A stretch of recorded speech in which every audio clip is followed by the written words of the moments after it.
New Age, blame the victim. This is printed in The Art of Healing Trauma and newsynapse.com. It makes sense for a non-traumatized person to blame a traumatized person for their symptoms. New Age palliatives are harmful for trauma survivors. For New Age mythologies are that you create your own reality, or that negative thoughts create negative events. Victim consciousness, believing yourself to be a victim, is harmful, or don't focus on the past. New Age myths debunked. Nobody creates their own reality. Trauma and trauma symptoms do not result from negative thoughts. Focusing on the negative could actually help healing. Negative thinking could actually prevent future trauma. Victim consciousness or awareness is a sign of intelligence. Dwelling on the past is not a defect, it's a necessary part of healing trauma.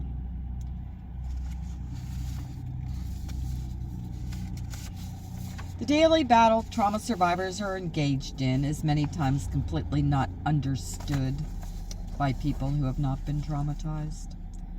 The thing is, this lack of understanding makes total sense.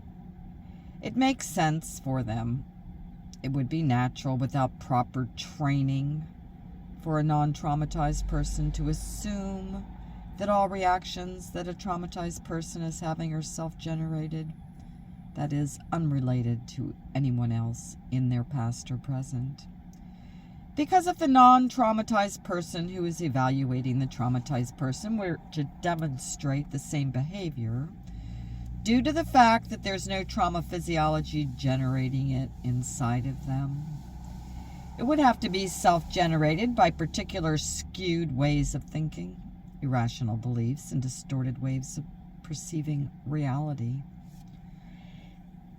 If the non-traumatized person who's evaluating the traumatized person were to demonstrate that same behavior, it would have to be coming from screwed up thinking.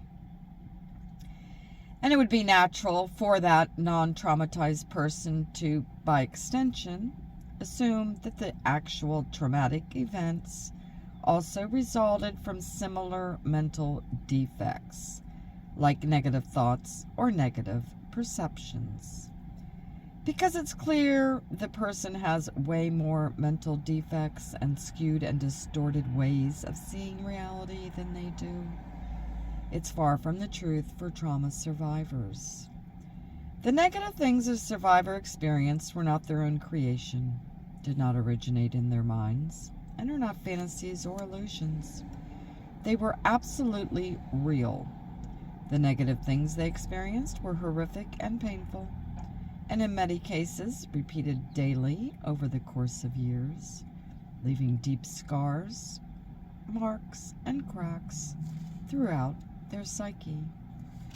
For example, some women were groped, sexually coerced, sexually manipulated, and raped frequently over many years. And some people are yelled at and physically threatened on a weekly basis for years. There are children who are beat for their entire childhood, and numerous combat veterans lived under threat of death for months at a time.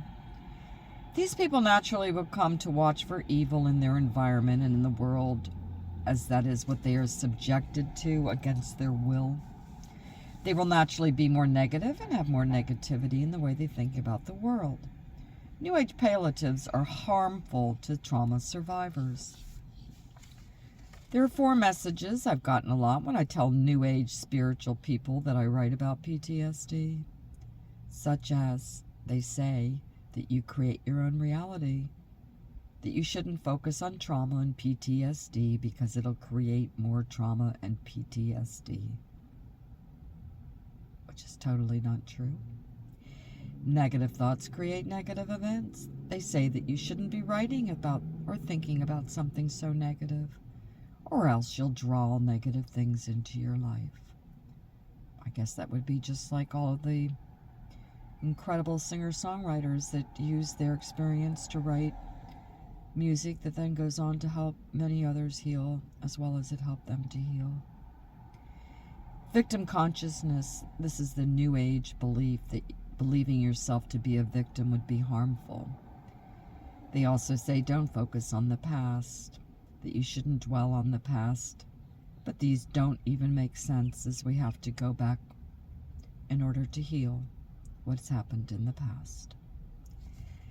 New Age myths debunked. Nobody creates their own reality. That's completely impossible because we're all interacting with each other. People who desire power like to believe things like this. Because we have limited power and we're all linked together within many systems created by other people. We can't, by the way we think, change everything that others do around us and everything that they create around us. It's a need for people to feel that they're in control, like to believe this kind of nonsense. And we're a participant in a large, interconnected, ever-changing weaving of the intentions, motives, and acts of every human being on this planet. This creates many true and many real limitations on us, no matter how much you would like to live in your imaginary world thinking that isn't so. It is sad, but it isn't true. And many of those real other people in the world cause trauma to others in many other ways, from small to large. People bear the responsibility for the harm their behavior causes others, and they are responsible for their acts.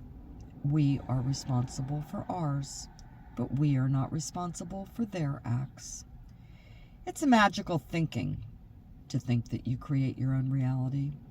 You can focus on certain goals within what is being created around us and link with certain people. It especially works for entitled ones. You can direct your focus of the minds, but you still must handle all real limitations and obstacles in these human systems as you go forward. Number 2, trauma and trauma symptoms do not result from negative thoughts. In terms of negative thoughts, just to clarify the order of events for trauma survivors: 1, any kind of thoughts, positive, neutral, and negative. 2, one day there's a negative event from outside, unrelated to what the survivor was thinking. 3, negative thoughts, feelings, and perceptions such as terror, rage, suicidalness, chaos, and stress result from the body's response to the event. Thank you very much. People think that it happens like this. 1, negative thoughts, feelings, and perceptions. They think that that just means bad things will happen. But there's no proof at all that this is the case, and it's not even logical. Of course, it could be deleterious to avoid negative thoughts, because then you erroneously believe that they will cause something negative to happen. 3, focusing on the negative could actually help healing. After a trauma happens, it can spiral downwards into more and more trauma. The trauma-based reality can create a number of feedback loops and downward spirals that create more traumatic experiences. There are vulnerabilities and openings in the system and physiological realities that can lead to more trauma. These negative things that happen after trauma further reinforce a negative take on reality.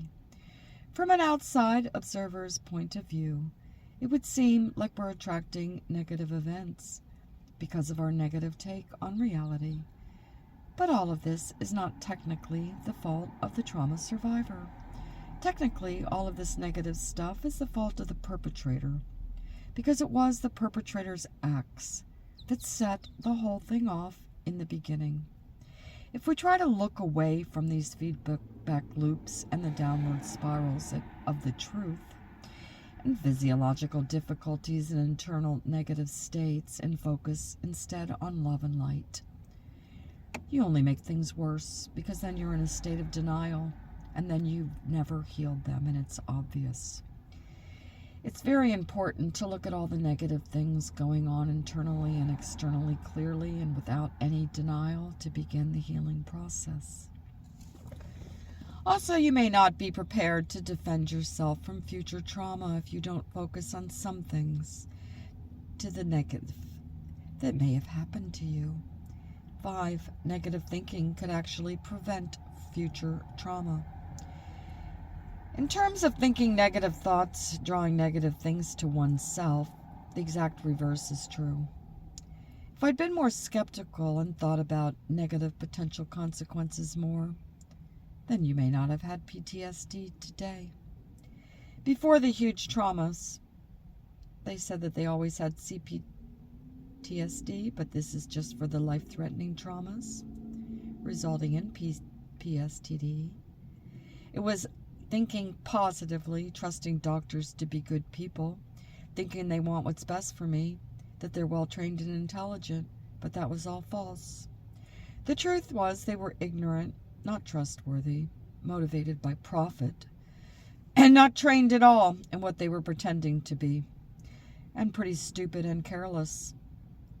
It would have done me a great service if I'd had all those negative thoughts about what negative ways people can be and what negative things could happen.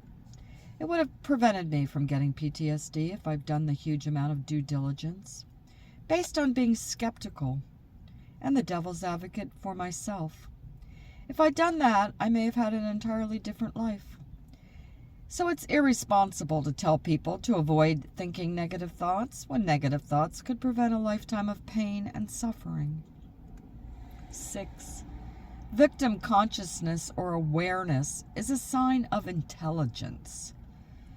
I understand that victim consciousness is generally meant to mean a state of believing and feeling oneself to be at the effect of outside forces, a lack of internal locus of control, learned helplessness, shame, distorted self-concept, and false negative beliefs about self, which is not good.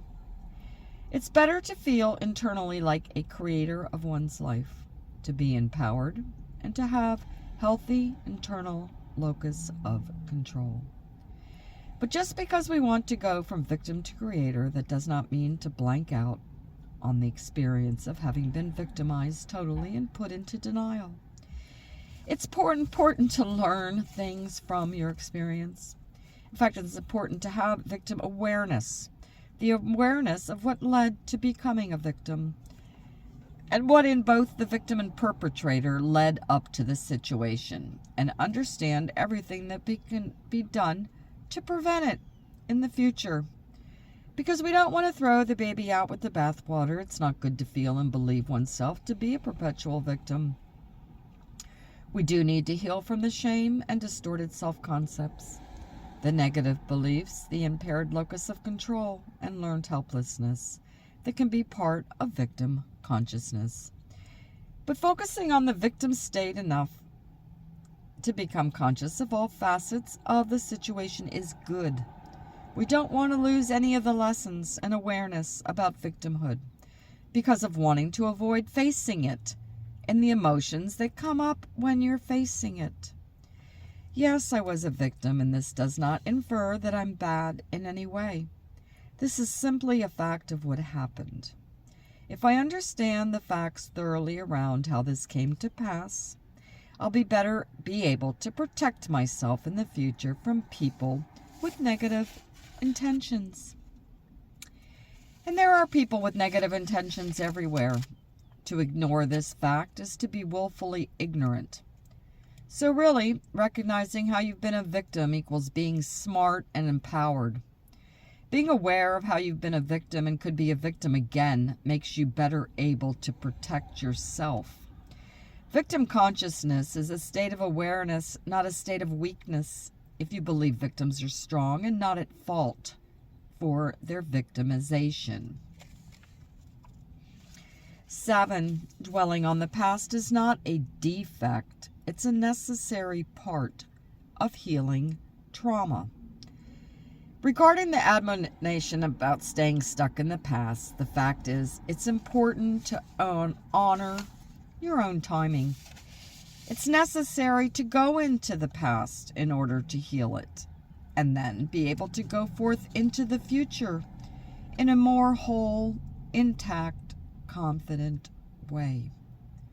Nobody has the right to tell another person when they should stop working with things in their past, because that is a completely personal thing and decision.